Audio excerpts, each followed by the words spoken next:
Hi అండి, నమస్తే అండి. నేను మీ ఈశ్వర్. వెల్కమ్ టు బడ్లాస్ కిచెన్. ఈరోజు మనం రాగి పిండి, నువ్వులు, కొబ్బరి వేసుకొని లడ్డు చేసుకుందామండి. ఇది చాలా బలమైన ఆహారం, చాలా టేస్టీగా ఉంటుంది. ఈ రోజుకి ఒక లడ్డు తిన్నా బాగుంటుందండి, మంచిది. ఒక పెద్ద కప్పు రాగి పిండి తీసుకొని, ఒక చిన్న కప్పుతో నువ్వులు, చిన్న కప్పు నెయ్యి, అలాగే నేను కొబ్బరి తురుముకొని ఒక కప్పు కొబ్బరి తురుముకొని తీసుకున్నాను. 4 యాలక్కాయలు, బెల్లం అండి. రాగి పిండి మనం ఎంతైతే తీసుకుంటామో బెల్లం కూడా అంతే తీసుకోవాలి. స్వీట్ తినేదాన్ని బట్టి మనం అడ్జస్ట్ చేసుకోవచ్చు. నేనైతే ఇలా కొలతలతో చూపిస్తున్నాను. ముందుగా మనం ఒక కళాయి పెట్టుకొని నువ్వులు వేయించుకోవాలండి. నెయ్యి ఏమీ వేయక్కర్లేదు. ఇవి మామూలుగా ఇలా షాలోగా వేయించుకోవాలి. ఇవి పచ్చివాసన పోయేదాకా మనం వేయించుకోవాలండి. ఇవి పచ్చివాసన పోయిన తర్వాత మనం ముందుగా కొబ్బరి తురుముకున్నాం కదా, అది కూడా వేసుకోవాలి. ఇలా కొబ్బరి తురుముకోకపోయినా ముక్కలుగా కట్ చేసుకొని అయినా వేసుకోవచ్చు. నేనైతే ఈజీగా మిక్సీ తొందరగా అవుతుందని ఇలా తురుముకొని వేసుకున్నానండి. ఇవి కమ్మటి వాసన వచ్చేదాకా మనం వేయించుకోవాలి. ఇప్పుడు వేగిపోయాయి కదా, కమ్మటి వాసన వస్తుంది. ఇప్పుడు నేను ఒక ప్లేట్లోకి అయితే తీసుకొని చల్లారి పెట్టుకుంటున్నాను. అదే కళాయిలో మనం నెయ్యి కొంచెం మిగుల్చుకొని తర్వాత మొత్తం ఇందులో వేసుకొని రాగిపిండి అయితే వేయాలండి. రాగిపిండి కూడా పచ్చివాసన పోయేదాకా, కమ్మటి వాసన వచ్చేదాకా మనం వేయించుకోవాలి. ఇలా రాగిపిండి లడ్డు తింటే చాలా బలం అండి. పిల్లలకే కాదు, లేడీస్కి ముఖ్యంగా మనం రోజుకొక లడ్డు తింటే చాలా బలం అనమాట.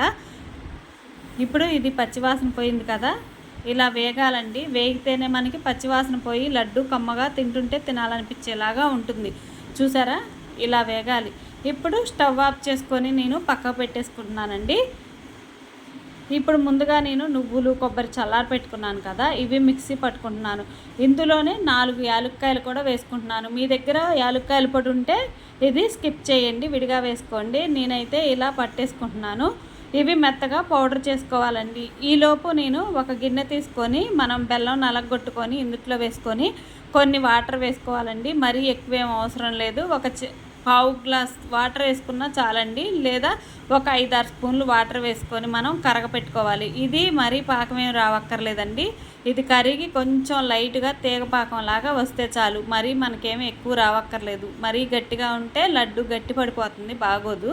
అందుకోసమని నేను ఇట్లా పెట్టుకున్నాను అనమాట. ఇప్పుడు మనం రాగి పిండి తీసుకున్న చల్లారిపోయింది కదండి. ఇప్పుడు మనం నువ్వులు, కొబ్బరి మిక్సీ పట్టుకున్నాం కదా, అది కూడా ఈ రాగి పిండి మిశ్రమంలో వేసి చక్కగా ఒకసారి అయితే మిక్స్ చేసుకుందామండి. ఇది మొత్తం ఒకసారి మిక్స్ చేసుకున్న తర్వాత మనం పాకం వేసి కలుపుకోవటమే. ముందే పాకం కాకుండా ఒకసారి ఇదంతా మిక్స్ చేసుకుంటున్నాను. ఇది మిక్స్ చేసుకున్న తర్వాత ఇప్పుడు మనం పాకం పట్టుకున్నాం కదా, అది కొంచెం గోరువెచ్చగా, ఇది మొత్తం చల్లారి గోరువెచ్చగా ఉన్నప్పుడు పాకం కూడా వేసుకొని ఇలా మిక్స్ చేసుకుంటున్నాను. చేయి పెడితే కాలుతుంది కాబట్టి నేను ఇలా మామూలుగా మిక్స్ చేసి తర్వాత ఒక 5 మినిట్స్ తర్వాత లడ్డు అయితే చుట్టుకుంటానండి. ఇప్పుడు మనం పాకం మొత్తం వేసుకున్నాం కదా, ఇలా గట్టిపడిపోయింది. ఇంకొంచెం పాకం ఉంది, అది కూడా వేసుకుంటున్నాను అనమాట.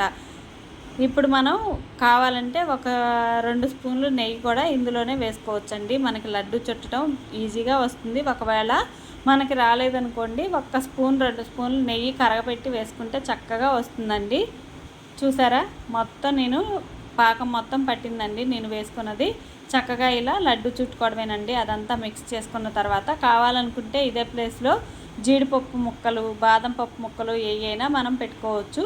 చూసారా, లడ్డు ఎంత ఈజీగా రెడీ అయిపోయిందో. ఒక 15 నిమిషాల్లో రెడీ అయిపోతుందండి. అలాగే పిల్లలకి, పెద్దవాళ్ళకి అందరికీ బలం అండి. ఒకసారి మీరైతే ట్రై చేసి చూడండి, ఎలా వచ్చిందో కామెంట్ చేయండి. మా వీడియోస్ చూస్తున్నారండి, చూస్తుంటే లైక్ చేయండి. నచ్చిందండి మీకు వీడియో? ఈ వీడియో కనుక నచ్చినట్టయితే లైక్ చేయండి, షేర్ చేయండి, సబ్స్క్రైబ్ చేసుకోవటం మర్చిపోవద్దండి. థ్యాంక్ యూ ఫర్ వాచింగ్ అండి.